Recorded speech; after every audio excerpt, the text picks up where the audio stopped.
కార్యదర్శి కామ్రేడ్ సాంబశివరావు గారు షాబీర్ పాషా గారిని వేదిక మీద రావాల్సింది కోరుతా ఉన్నాం. గిరిప్రసాద్ గారి తనయుడు చక్రవర్తి గారిని వేదిక మీదకి రావాల్సింది కోరుతా ఉన్నాం. జిల్లా పార్టీ సీనియర్ నాయకులు మిరియాల రంగయ్య గారిని వేదిక మీదకి రావాల్సింది కోరుతా ఉన్నాం. రాష్ట్ర సమితి సభ్యులు జమ్ముల జితేందర్ రెడ్డి గారిని వేదిక మీదకి రావాల్సింది కోరుతా ఉన్నాం. రాష్ట్ర సమితి సభ్యులు ఎర్రా బాబు గారిని వేదిక మీదకి రావాల్సిందిగా కోరుతా ఉన్నాను. జిల్లా కార్యవర్గ సభ్యులు మహమ్మద్ సలాం గారిని వేదిక మీదకి రావాల్సింది కోరుతా ఉన్నాను. జిల్లా పార్టీ కార్యవర్గ సభ్యులు 43వ డివిజన్ కార్పొరేటర్ బీజీ క్లైమేట్ గారిని వేదిక మీదకి రావాల్సింది కోరుతా ఉన్నాను. జిల్లా కార్యవర్గ సభ్యులు సింగరేశ్వరరావు గారిని వేదిక మీదకి రావాల్సింది కోరుతా ఉన్నాను. జిల్లా కార్యవర్గ సభ్యులు కోటి కళావతి గారిని వేదిక మీదకి రావాల్సింది కోరుతా ఉన్నాను. జిల్లా కార్యవర్గ సభ్యులు అజ్మీరా రామూర్తి గారిని వేదిక మీద రావాల్సింది కోరుతాం. జిల్లా కార్యవర్గ సభ్యులు మందడ ప్రాణి గారిని బెజవాడ రవి గారిని వేదిక మీదకి రావాల్సింది కోరుతా ఉన్నాం. జిల్లా కార్యవర్గ సభ్యులు శివరామకృష్ణ గారిని వేదిక మీదకి రావాల్సింది కోరుతా ఉన్నాం. జిల్లా పార్టీ కార్యవర్గ సభ్యులు తాటి వెంకటేశ్వరరావు గారిని వేదిక మీదకి రావాల్సింది కోరుతా ఉన్నాం. జిల్లా పార్టీ కార్యవర్గ సభ్యులు ఏరి వెంకటేశ్వరరావు గారిని వేదిక మీద రావాల్సింది కోరుతా ఉన్నాం. జిల్లా పార్టీ కార్యవర్గ సభ్యులు మేకల శ్రీనివాసరావు గారిని వేదిక మీద రావాల్సింది కోరుతా ఉన్నాం. జిల్లా పార్టీ కార్యవర్గ సభ్యులు మల్లేష్ గారిని వేదిక మీద రావాల్సింది కోరుతా ఉన్నాం. జిల్లా పార్టీ కార్యవర్గ సభ్యులు ఏపూరు రవీంద్రబాబు గారిని వేదిక మీద రావాల్సింది కోరుతా ఉన్నాం.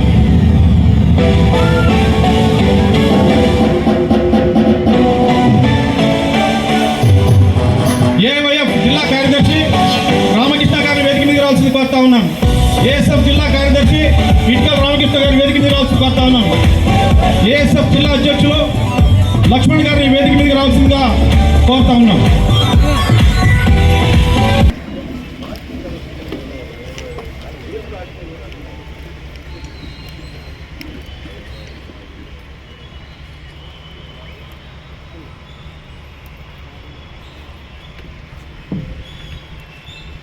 జోహార్ కామ్రేడ్ నల్లమల ప్రసాద్ గారికి, జోహార్ అమర వీరులకు.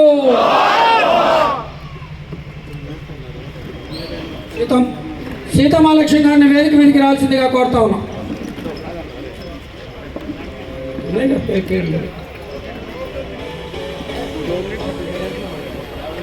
రాణి గారు వచ్చింది.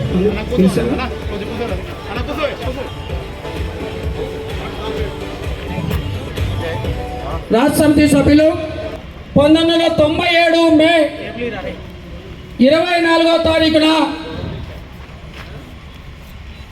ఆకస్మికంగా ఆయనకి జ్వరం వస్తున్నా ఆనాడు తెలంగాణ స్వతంత్ర సమరయాల కమిటీ స్టీరింగ్ కమిటీ చైర్మన్గా ఉండి తెలంగాణ సాయుధ పోరాటాలు స్వతంత్ర ఉద్యమంలో పనిచేసినటువంటి నిజమైనటువంటి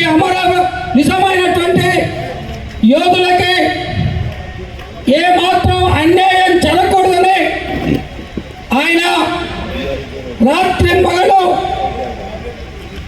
స్టీరింగ్ కమిటీ సమావేశం ఏర్పాటు చేసుకొని కమిటీలో వారిని ఆమోదం చెందడం కోసం ఆయన పనిచేస్తూ ఆయన జ్వరం వస్తే నిర్లక్ష్యం చేసి అనుకోకుండా అది సెలబ్రల్ మర్యాదగా మెదడుకు పాకి ఆయన చనిపోవటం జరిగింది. కామ్రేడ్ గిరిప్రసాద్ గారి గురించి ఖమ్మం జిల్లాలో ఇవాళ తెలియని వ్యక్తులతో ఈనాటి యువతరానికి తప్పితే తెలియని వాళ్ళు ఎవరూ లేరు. కామ్రేడ్ గిరిప్రసాద్ గారు 1953 నుంచి 64 వరకు ఉమ్మడి ఖమ్మం జిల్లా ఉమ్మడి కమ్యూనిస్టు పార్టీ చీలిక కంటే ముందు 53 నుంచి 64 వరకు ఉమ్మడి ఖమ్మం జిల్లా కార్యదర్శిగా, అదేవిధంగా 1962లో ఖమ్మం శాసనసభ్యులుగా 78 నుంచి 92 వరకు 14 సంవత్సరాల పాటు ఉమ్మడి ఆంధ్రప్రదేశ్ రాష్ట్ర కమ్యూనిస్ట్ సమితి కార్యదర్శిగా, అదేవిధంగా 92లో రాజ్యసభ సభ్యునిగా, 96లో భారత కమ్యూనిస్ట్ పార్టీ డిప్యూటీ జనరల్ సెక్రటరీగా ఎన్నికైనటువంటి కామ్రేడ్ గిరిప్రసాద్ గారు తెలంగాణ రైతాంగ సాయుధ పోరాటాలు ఆయన పాత్ర మరవలేనటువంటి పాత్ర. అదేవిధంగా ఇవాళ 80 ఏళ్ళు కామ్రేడ్ గిరిప్రసాద్ గారు ఆంధ్రప్రదేశ్ కమ్యూనిస్టు పార్టీకి ఒక పరీక్ష ఏర్పడినటువంటి సమయంలో ఎల్డీఎఫ్ పార్టీకి, వామపక్ష శ్రేణులకి ఒక గొప్ప ఉత్తేజాన్ని కలిగించే పద్ధతిలో కామ్రేడ్ గిరిప్రసాద్ గారు నిర్వర్తించినటువంటి పాత్ర మనవలైనటువంటి పాత్ర. ఆ పాత్ర కామ్రేడ్ గిరిప్రసాద్ గారు భారత కమ్యూనిస్టు పార్టీ చీలినాడు ఉమ్మడి ఖమ్మం జిల్లాలో వ్యక్తులుగా సిపిఐ వచ్చినటువంటి నేపథ్యంలో వాళ్ళ ఆనాడు గిరిప్రసాద్ గారు ఆ వ్యక్తులని తనకున్నటువంటి చాణక్య నీతితోటి, పరిణితితోటి ఈ జిల్లాలో చీలిపోయినటువంటి ఒక మౌన్నతమైనటువంటి నాయకులందరినీ వాళ్ళని చైతన్యపరిచి తిరిగి మాతృ సంస్థలకు వచ్చేదాని కోసం, మాతృ సంస్థలో పనిచేసేదాని కోసం కామ్రేడ్ రజవల్లి గారు, కామ్రేడ్ దొండపాటి వెంకయ్య గారు లాంటి, లేదు ఈ జిల్లాలో చెప్పుకుంటూ పోతే చాలా మంది వాళ్ళ భారత కమ్యూనిస్ట్ పార్టీ మాతృ సంస్థలో వచ్చేదాని కోసం ఈరోజు పనిచేసే ఖమ్మం జిల్లాలో సిపిఐ పార్టీని ఒక బలమైనటువంటి శక్తిగా నిలబెట్టినటువంటి ఘనత కామ్రేడ్ గిరిప్రసాద్ గారికి ఉన్నదన్నటువంటి విషయం ఈ జిల్లా ప్రజానికానికి తెలుసు.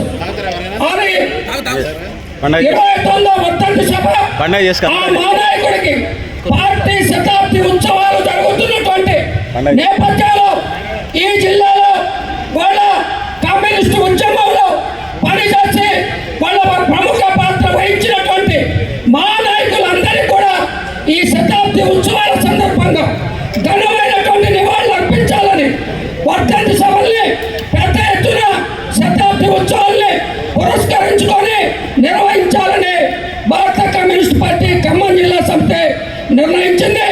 దానిలో భాగంగానే ఈ 29వ వర్ధంతి సభ ఈరోజు నిర్వహించుకుంటా ఉన్నాం.